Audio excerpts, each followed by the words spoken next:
بات شروع کی تھی سیدنا عمر رضی اللہ تعالیٰ عنہ فرماتے ہیں یا عالم بن جاؤ یا طالب علم بن جاؤ یا سننے والے بن جاؤ، اگر سننے کا بھی وقت نہیں ہے، جس طرح کہ آج کل یہ چیز بھی دیکھنے میں آتی ہے، مولوی صاحب کا بیان سننے کا وقت نہیں، جمعے کا بیان 5 منٹ لیٹ ہو جائے مولوی صاحب کو گھڑیاں دکھائی جاتی ہیں، اشارے کیے جاتے ہیں، اگرچہ ولیمے پر بیٹھ کر 3 گھنٹے انتظار کرنا پڑے تو کوئی تکلیف نہیں ہوتی، بینک میں اگر اپنے کام سے گئے ہیں لائن میں لگ کر گھنٹہ 2 گھنٹے کھڑا ہونا پڑے تو کوئی پریشانی کی بات نہیں، لیکن مسجد میں اللہ کے گھر میں آ کر مولوی کی بات 2 منٹ 3 منٹ 4 منٹ 5 منٹ لمبی ہو جائے تو ہم گھڑیاں دیکھتے ہیں مولوی صاحب بڑی دیر کر دی، بڑی لیٹ کر دی۔ اگر تمہارے پاس بات سننے کا بھی وقت نہ ہو، سیدنا عمر فرماتے ہیں محبا تو پھر علماء سے، دینداروں سے، اللہ سے محبت رکھنے والوں سے، رسول اللہ صلی اللہ علیہ وسلم کے محبین سے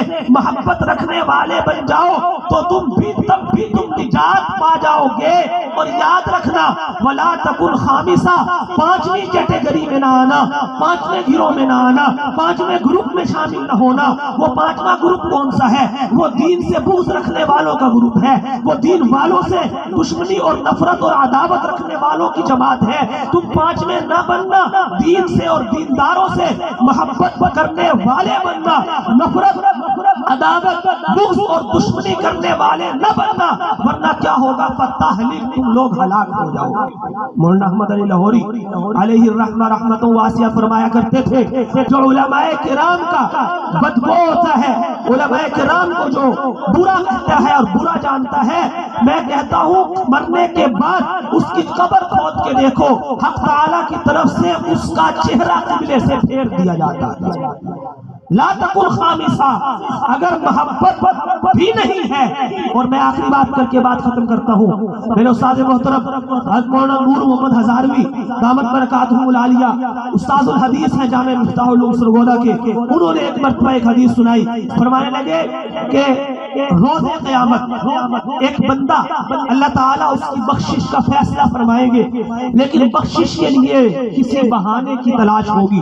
اللہ تعالیٰ تو بہانوں کے بھی محتاج نہیں ہے، وہ تو جس کو چاہے جب چاہے جیسے چاہے نواز دے، یہ اس کا فضل ہے۔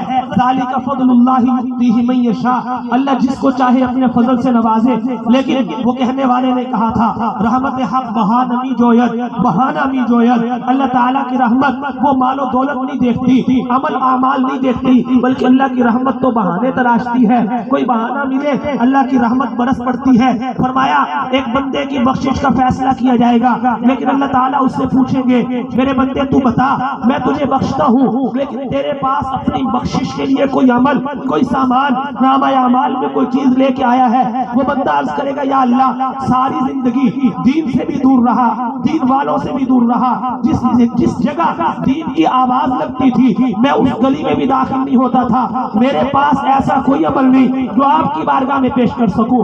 حق تعالیٰ شانہ سوال فرمائیں گے یہ بتاؤ کسی عالم کے ساتھ تمہاری کوئی دوستی یاری تعلق کبھی رہا ہو؟ وہ عرض کرے گا یا اللہ عالم کے تو نام سے میں بھاگتا تھا، میں کہا کرتا تھا کہ مولویوں نے ملک کا بیڑا غرق کر رکھا ہے، میں کہا کرتا تھا ان مولویوں نے ہماری زندگی کو عذاب بنا رکھا ہے۔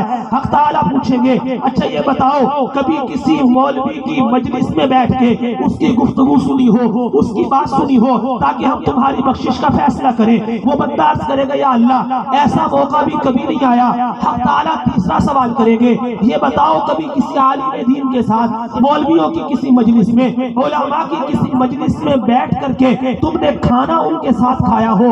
وہ بندہ عرض کرے گا یا اللہ میری اٹھک بیٹھک تو امیر و کبیر لوگوں کے ساتھ تھی، وہ لوگ جو مولوی کے میم سے بھی نفرت کرتے ہیں، میرا مولویوں سے کیا لینا دینا؟ میرا ایسے کبھی موقع نہیں آیا کہ کسی مولوی کے ساتھ کھانا کھانے کا اتفاق ہوا ہو۔ چوتھا سوال کیا جائے گا، حق تعالیٰ فرمائیں گے اچھا یہ بتلاؤ کہ تمہارے محلے میں کبھی کوئی عالم دین رہائش پذیر رہا ہو؟ بندہ عرض کرے گا یا اللہ میں تو بڑی کوٹھیوں میں رہتا تھا، مولوی جھونپڑیوں میں رہنے والے، کچے مکانوں میں رہنے والے، ان کا میرا کیا مقابلہ؟ میں ان کے ساتھ اور ان کے محلے کے اندر میرا جانے کا کوئی تک ہی نہیں، سوال ہی پیدا نہیں ہوتا تھا۔ اللہ فرمائے گا اچھا یہ بتا تیرے ماننے تیرے جاننے والے تیرے دوستوں میں سے کسی کا کبھی کسی عالم سے کوئی تعلق رہا؟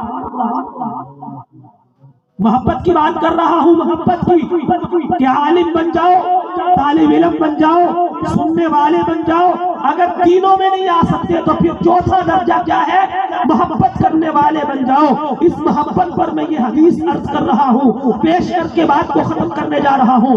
وہ بندہ تھوڑی دیر سوچے گا اور کہے گا یا اللہ میرا کبھی کسی ایسے بندے کے ساتھ تعلق تو نہیں تھا، ہمارے گروپ میں، ہماری پارٹی میں، ہمارے دوستوں کی جماعت کے اندر ایک دوست ایسا تھا جو کبھی کبھی آ کر کے ہمیں اچھی اچھی باتیں بتایا کرتا تھا، دین کی طرف ہمیں راغب کرنے کی کوشش کیا کرتا تھا، ایسا لگتا ہے کہ اس کا کسی عالم سے کوئی تعلق تھا، وہ اس سے سن کے آتا تھا اور ہمیں آ کر کے بتاتا تھا۔ حق تعالیٰ کی رحمت جوش میں آئے گی، حق تعالیٰ اپنے تبسم کی تجلی فرمائیں گے اور فرمائیں گے ہاں ہاں تمہارے اس دوست کا یقیناً ایک عالم سے تعلق تھا، جا آج ہم نے تجھے تیرے اس دوست کے عالم کے ساتھ تعلق کی وجہ سے بخش دیا اور تیرے لیے جنت کا فیصلہ کیا۔ یہ ہے محبت دین سے، دین والوں سے۔ اللہ کے نبی صلی اللہ علیہ وسلم نے ہمیں دعا سکھائی، اللہم انی اسألک حبک و حب من یحبک۔ اے اللہ میں آپ سے، یہ دعا یاد کریں، ہر نماز کے بعد کیا کریں، اللہم انی اسألک حبک و حب من یحبک۔ اے اللہ میں آپ سے آپ کی محبت مانگتا ہوں اور ان لوگوں کی محبت مانگتا ہوں جو آپ سے محبت کرتے ہیں۔ اللہ جو آپ سے محبت کرتے ہیں ان کی محبت بھی میرے دل کے اندر پیدا فرما دے۔ رسول اللہ صلی اللہ علیہ وسلم کی محبت تو فرض ہے، اگر کسی کے دل میں حضور سرور دو عالم صلی اللہ علیہ وسلم کی محبت کائنات کی ہر چیز سے زیادہ نہیں ہے تو خدا کی قسم اس کا ایمان مکمل نہیں ہے، اس کا ایمان نہیں ہے۔ جس طرح رسول اللہ صلی اللہ علیہ وسلم کی محبت فرض ہے تو رسول اللہ صلی اللہ علیہ وسلم کے جو وراثت کو لیے ہوئے علماء ہیں ان کی محبت رکھنا بھی لازمی اور ضروری ہے۔ اگر رسول اللہ کی محبت کے بغیر نجات نہیں تو پھر یاد رکھیے علماء کی محبت کے بغیر بھی نجات نہیں ہے۔ یہ پیغام ہے رسول اللہ صلی اللہ علیہ وسلم کی سیرت کا کہ ہم سیرت پر پڑھ آئیں گے جب سیرت کو سیکھیں گے۔ اور سیرت کون سکھائے گا ہمیں؟ خود سے تو کوئی بندہ کوئی کام کوئی چیز نہیں سیکھ سکتا، سیکھنے کے لیے سکھانے والے کا ہونا ضروری ہے، اور وہ سکھانے والا عالم کے سوا اور کون ہو سکتا ہے؟ تو علماء کی محبت ہوگی تو سیرت سیکھیں گے، سیرت سیکھیں گے، جانیں گے، معلوم کریں گے تو پھر سیرت پر چلنے کا ہمیں سلیقہ طریقہ آئے گا۔ اور جب ہماری زندگی سیرت رسول کے مطابق ہوگی تو حق تعالیٰ کی طرف سے ہمارے لیے رحمتوں کے، بخششوں کے، مغفرتوں کے، نوازشوں کے فیصلے ہوں گے۔ اور سوال پیدا نہیں ہوتا کہ کوئی بندہ حضور سرور دو عالم صلی اللہ علیہ وسلم کی سیرت اور سنت کے مطابق زندگی گزارتا ہو اور پھر اس کو دنیا کے اندر کسی قسم کی پریشانی کا سامنا کرنا پڑے، ایسا ممکن ہی نہیں ہے۔